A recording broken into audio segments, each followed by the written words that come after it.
Сәлеметсіздер ме, оқушылар? Бүгін біз тағы да сөйлемнің мүшелерін өтетін боламыз. Сөйлемнің мүшелері біз тұрлаулы және тұрлаусыз деп бөлдік, иә? Өткен жолы біз сөйлемнің тұрлаулы мүшелерін өттік. Еске түсірейік. Бізде сөйлемнің тұрлаулы мүшелеріне біз бастауышты және баяндауышты жатқыздық, иә? Бастауыш ол бізде сөйлемнің иесі. Оған біз кім, не деген сұраққа жауап береді. Баяндауыш ол қимылды білдіреді. Не істеді, қайтты, не қылды. Және де біз олардың астын бастауышты бір сызықпен сызсақ, ал баяндауышты екі сызықпен сызамыз. Өте оңай болды, иә?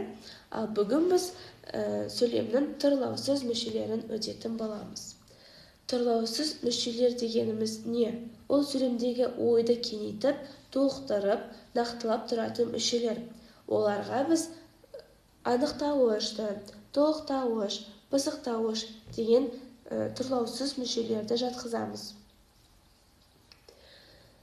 Бірінші біз анықтауышқа тоқталсақ. Анықтауыш ол заттың белгісі. Ол затты сынын, сапасын, санын білдіреді. Сұрақтары қандай, қай, қашан, кім, неше, кімнің, ненің. Мысалы келтірейік. Қызыл алма үстелде тұр. Біз оған сұрақ қоямыз. Қандай? Қызыл. Біз оның астын ирек сызықпен сызамыз. Қызыл деген сөзін. Өте оңай болды. Ендігі біз тоқтауышқа тоқталсақ. Тоқтауыш ол ойды толықтырып тұрады. Іс-әрекеттің объектісін білдіреді. Оның сұрақтары кімді, нені, кімге, неге, кімнен, неден, кімнен, немен. Мысал келтірейік. Әсер кітапты оқыды. Нені? Кітапты. Оның астын үздік сызықпен сызамыз. Бұлай, сызық, сызық, сызық, сызық. Тоқтауыш өте оңай. Енді пысықтауыш. Ол жағдайды білдіреді. Пысықтауыштың біз нүктелі үздік сызықпен сызамыз. Бірінші біз мекен. Ол қайдан деген сұраққа жауап береді. Мектепке барды, қайда? Мектепке барды. Және де мезгіл, қашан? Ертең келеді. Қимылсын, қалай? Қайтып, жылдам жүрді. Мінеке, пысықтауыш ол мекен, мезгіл, қимылсынды анықтаймыз. Енді барлығын бір қарастырайық. Анықтауыштың сұрақтары бізде қандай, қай, кімнің. Сызық түрі ирек болды. Тоқтауыш кімді, нені, кімге. Үздік сызық болды.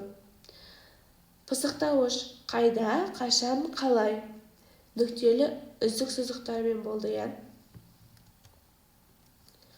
Енді біз алдыңғы сабақта біз сөйлемнің талдау тәртібін өткен болатынбыз, иә? Енді осы барлық 5 мүшені біз қалай талдаймыз? Қарастырайық. Біз бірінші баяндауышты табамыз.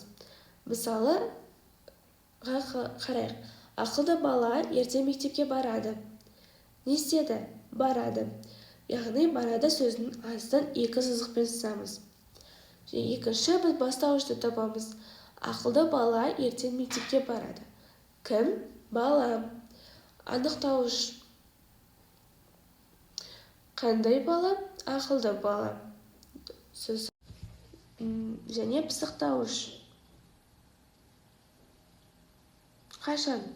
Ертең барады. Тоқтауыш қайда? Мектепке барады. Мінеке, біз сөйлемді осылай талдаймыз, иә? Бүгінге осы.